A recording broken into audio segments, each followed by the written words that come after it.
Self optimism करना अच्छी चीज़ है, बट सेल्फ ऑप्टिमिज्म और केयरलेसनेस के बीच में बहुत थिन लाइन होती है। हमें लगता है सारी चीज़ें हमारे कंट्रोल में है, बट कुछ प्रोसेसेस ऐसे होते हैं जिनकी साइलेंट डेवरिंग एबिलिटीज़ होती हैं, तुम्हें नुकसान देते हैं पर उनके साइड इफ़ेक्ट्स तुम्हें जल्दी नहीं दिखते और ये चीज़ें पता भी नहीं लगने देती कि तुम्हारी हालत बिगड़ती जा रही है। तो you have to be cautious too. इसलिए आज मैं एक ऐसी चीज़ की बात कर रहा हूँ जो एक मर्द के रेजिलियंस और उसकी काम स्ट्रेंथ का सबसे बड़ा रिप्रेजेंटेटिव है, विच इज़ टेस्टोस्टेरोन। टेस्टोस्टेरोन तुम्हारे लिए उतना ही ज़रूरी है जितना बाइक के लिए पेट्रोल ज़रूरी होता है। एग्जाम्पल से समझें तो एक बाइक बिना पेट्रोल के बेकार होती है, एंड पेट्रोल ही वही चीज़ है जो उस बाइक का overall potential and comparison to other bikes पता करने में हेल्प करता है। ऐसे ही एक मेल की बॉडी में टेस्टोस्टेरोन के लेवल्स अच्छे होने चाहिए, क्योंकि टेस्टोस्टेरोन से ही तुम्हारी थिंकिंग, तुम्हारी लॉजिकल रीजनिंग, तुम्हारी स्ट्रेंथ एंड तुम्हारे ओवरऑल एक्शंस सब चैनलाइज होते हैं। आज के वक्त में जिस बंदे का 500 से 600 के बीच टेस्टोस्टेरोन है उसे नॉर्मल कंसिडर किया जा चुका है, बट हमारे एंसेस्टर्स का टेस्टोस्टेरोन इससे कई गुना ज़्यादा हुआ करता था। फॉर एग्जाम्पल 1200 से 2000 के बीच, and people of our generation suffering to maintain half of this levels. इसलिए आज मैं कुछ ऐसे साइंस की बात करूंगा जो दर्शाते हैं कि तुम्हारा टेस्ट सिग्निफिकेंटली लो है।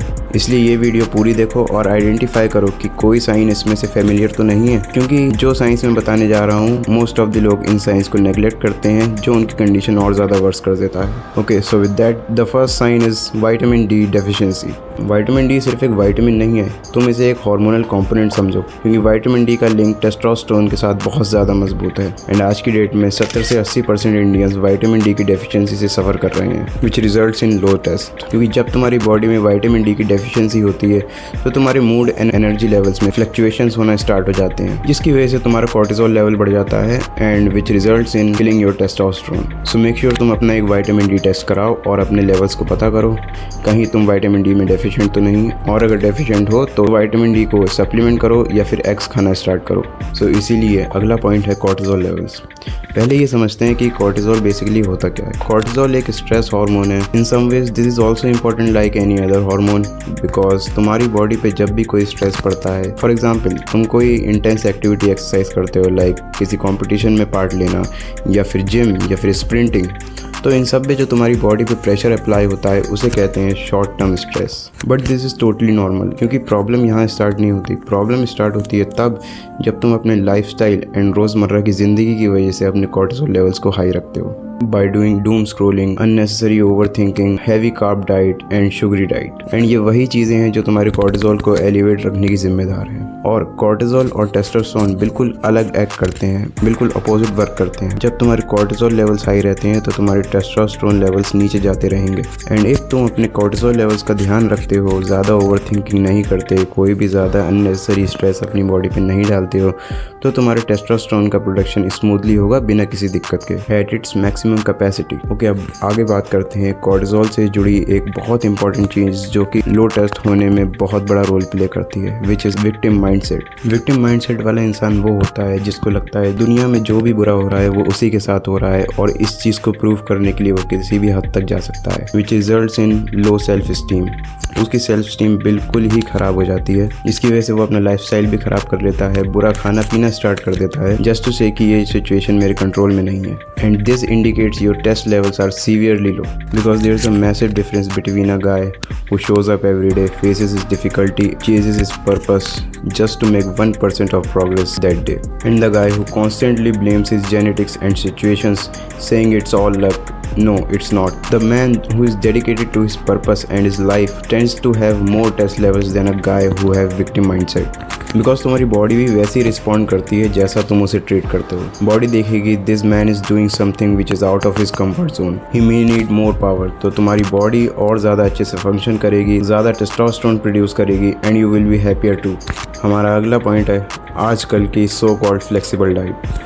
आजकल फ्लेक्सिबल डाइट के नाम पे रोज़मर्रा में वो सब खाना खाया जाता है जो कि जहर से कम नहीं है, which are soft drinks, chips, sugary coffee and biscuits. And believe me, ये सब चीज़ें तुम्हारी बॉडी पे 0.01% का भी हेल्थ बेनिफिट नहीं देती हैं, और इसके ऊपर से तुम्हारी बॉडी को वीक करती हैं और टॉर्चर करती हैं। Because we all know as a human being taste is necessary, but with taste you have to eat for functionality and improvement, not to feel good. क्योंकि ये सब चीज़ें खाने के बाद तुम्हें बहुत अच्छा फील तो होता है, बट ये सब चीज़ें चीज़ें तुम्हारी बॉडी की इंटरनल हेल्थ के साथ क्या करती हैं मैं तुम्हें बताता हूँ। फॉर एग्जाम्पल, जब भी तुम कोई प्रोसेस फूड, जंक फूड या शुगरी मील खाते हो तो तुम्हारे blood sugar levels top of the roof चले जाते हैं, जिसको काम डाउन करने के लिए तुम्हारी बॉडी प्रोड्यूस करती है इंसुलिन। और ये चीज़ जब बार बार होने लगती है तो तुम्हारी बॉडी इंसुलिन का प्रोडक्शन बहुत कम कर देती है और वो तुम्हारी बॉडी में रिलीज भी सही से नहीं होता, which results in a highly insulin sensitive body, जिसकी वजह से तुम्हारी बॉडी पहले जितना फैट स्टोर करती थी अब उस फैट को वो डबल स्पीड से स्टोर करेगी, बिकॉज तुम्हारी बॉडी बहुत ज़्यादा इंसुलिन सेंसिटिव हो चुकी है। एंड ज़्यादातर ये फैट बेली के अराउंड स्टोर होता है। एंड तुम्हारा बेली फैट दर्शाता है कि तुम्हारी हार्मोनल हेल्थ कैसी है, क्योंकि बेली फैट के जो टिश्यूज़ होते हैं वो हार्मोनली एक्टिव होते हैं। तो सोचो तुम्हारी हार्मोनल हेल्थ ही इतनी ख़राब है तो तुम्हारे टेस्ट लेवल्स कितने ज़्यादा फक्ड अप होंगे।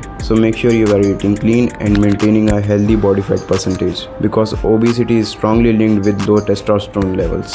Now I am going to conclude this video with final point, which is you don't have a fixed sleep schedule. देखो, तुम्हारी हार्मोनल हेल्थ एंड तुम्हारा रिकवरी टाइम तुम्हारी स्लीप पे बहुत ज़्यादा डिपेंड करता है, क्योंकि तुम्हारे सोने का सर्केडियन रिदम बहुत ज़्यादा रिस्पॉन्सिबल होता है तुम्हारी रिकवरी एंड हार्मोनल हेल्थ के लिए। एग्जाम्पल से समझते हैं, मानो तुम एक दिन सो गए 11 बजे और अगले दिन तुमने लेट नाइट की स्क्रोलिंग और तुम सोते हो 3 से 4 बजे, तो ये बहुत ज़्यादा टाइम डिफरेंस की वजह से बॉडी को कभी पता ही नहीं चल पाता कि तुम्हारा रेस्टिंग एंड रिकवरी पीरियड क्या है।